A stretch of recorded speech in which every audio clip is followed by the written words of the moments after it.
Ladies and gentlemen, please help me welcome Miss Caroline Gill, still in our open mic. Right after we're going into segment 1 of Voices and Flow, Mark Luke Edwards and Tej Kumari Motilal. Miss Gill. Good night, everyone. This one's called The Healer of the Heart. I'm breaking a promise I made to my friends. I promised them faithfully I will try to learn it this month, but life. Here it goes. It was sudden, strong, and sharp. An explosion of pain in my heart. The fragments racing through my bones all the way to the tips of my fingers and my toes. Like an awful nuclear reaction, raw emotion and hormones meet in fusion. The body has a strange sense of unity. Spirit, soul, and flesh become one entity. All three in chaos and disarray, and tears began to fall in a physical display of the anguish deep within the soul and the mind that's halfway out of control. More pain come rushing through like electrical pulses and a series of explosions, and the body just convulses. Moments seem like endless hours, and like a superhero drained of his powers, a feeling of helplessness begins to settle in, and you realize that you just can't win. This is a battle no human can fight. And then, here it comes, a soft, gentle light, approaching in the distance and eroding the night, gaining speed and power and might, until it detonates within the heart. But wait, this one does not shatter like the one before. Instead, it reaches out and touches every broken part and pulls them back together. And it gently seals and reshapes and molds to a finished work, a heart of gold. Amazing and simply miraculous. That was the work of Christ Jesus. He comes and he brings his healing touch, and he always proves that he loves us so much. Thank you.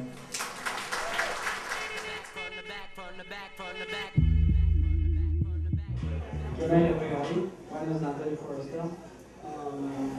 Last poetry night, I heard a poem was recited, but Searching, entitled Searching. The authors were Latoni Beaton and Rockware. If I got your names correctly, please forgive me if I didn't. I did a response to the poem.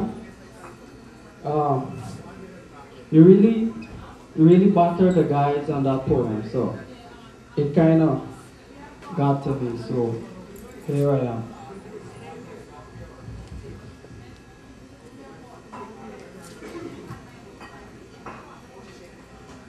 She says she's so Christ-like and so wise. Then take a not so perfect brother's hand instead of just stand there and criticize. See, I think you went on your lonely and boring bed, and you made up that fairy tale man you have in your lonely head. But let me tell you, when you wake up, it's back to reality. So you have to come real when you step into me. Don't get me wrong, it's not cockiness, it's called confidence. And I'll take it, but don't need your compliments.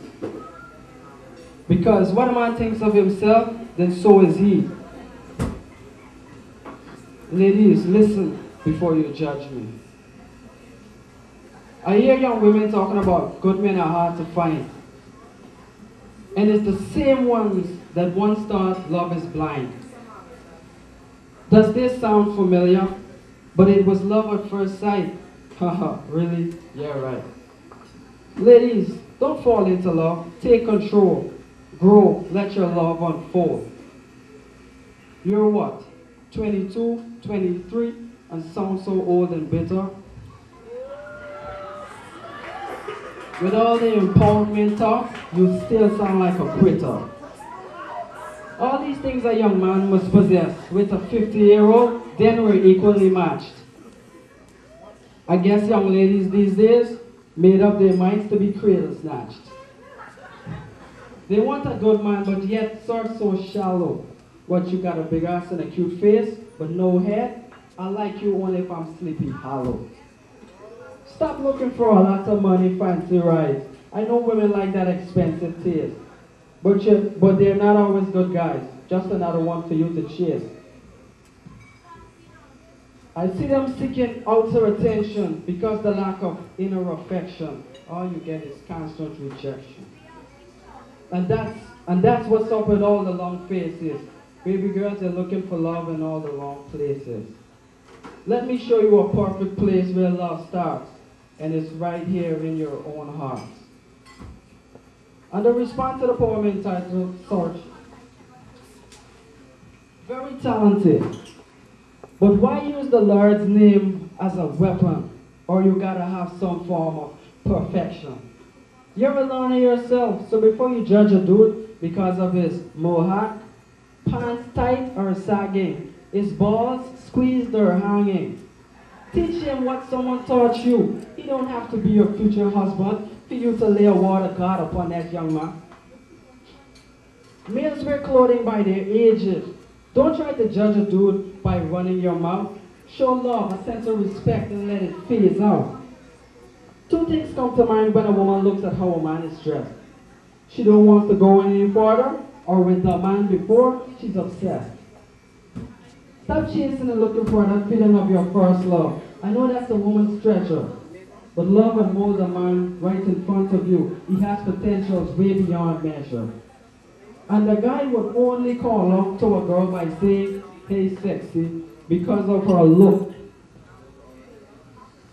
It's like a porn magazine. You see sex before you even open the damn book. So go ahead, judge me, sweetheart. I'll still be happy. But it's only going to happen for you if it's meant to be. Women say men are like dogs.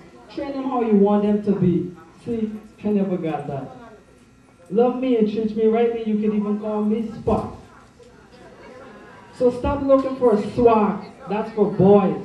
Class is for men. If you ladies looking for a real man, class is in session. And before I take a bow, you ladies need some soul searching. The time is now. Thanks.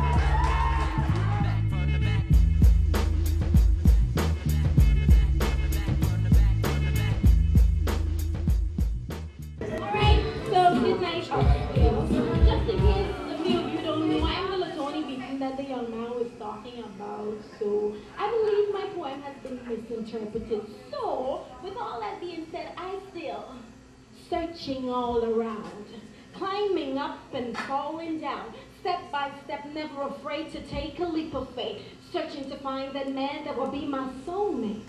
Made a few wrong turns, but won't give up. This stone heart in me wants to dominate.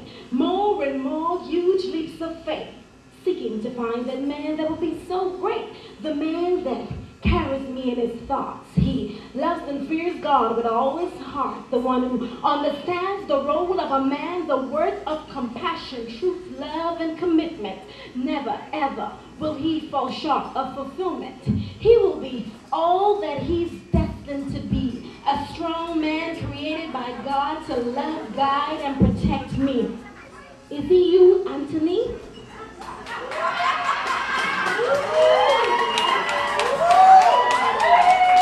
Till death we will part. In my heart he will always be. He would be mine and I would be his. Bone of his bone and flesh of his flesh. This love we would always embrace. See, I'm not searching physically, so I don't know why you hated on me, but spiritually. So I'm preparing for you, and I know you're preparing for me, so there's no need to wish when stars are falling, and neither should you, because you are that strong, responsible, God-fearing man, and I'm that Proverbs 31 type woman, and I know that soon we'd be a part of God's perfect plan. So I'm going to be patient. I'm not going to run around now. Wait, because I don't just need a man that will send chills up my spine. That's you. I don't need a man that thinks that love is blind, because he wouldn't be spiritually inclined, and he could never be a husband of mine. So why waste the time?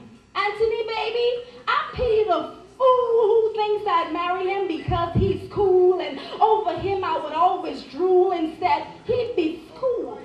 I'd tell him a little about the man that God has in store. I'd say he's no punk-type preacher with his pants dropped low, boxers showing with some overrated sneakers and matching peepers, messed up Mohegan haircuts, rocking Lady Spencer bottoms, squeezing his nuts, calling out to women using the term sexy because of limited vocabulary.